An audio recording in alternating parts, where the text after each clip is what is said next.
DownStream O2 sensor here. We're going to go ahead and use a 7/8 inch wrench. Let's go ahead and try and loosen this. Right. Now we have that free. I'm going to go ahead and follow the wire up. I'm going to find the connector. I'm going to disconnect that.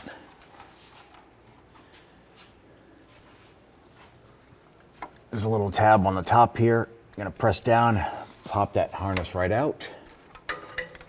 Drop that pigtail down. I'm going to grab our wrench and continue to loosen this. Spin that sensor right out.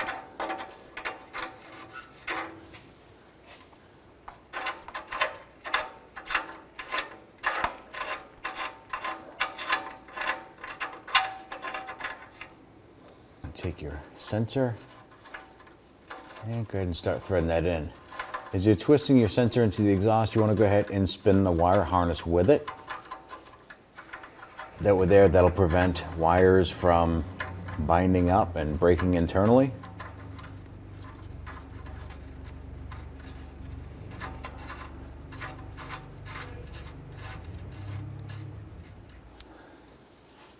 Now there is a crush washer on this here. I'm going to make sure that this gets tightened down so that washer crushes down and seals this.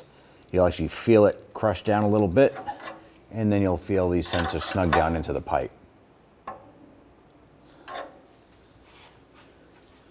Once you're all set there, you can go up and run your harness up and plug it into place.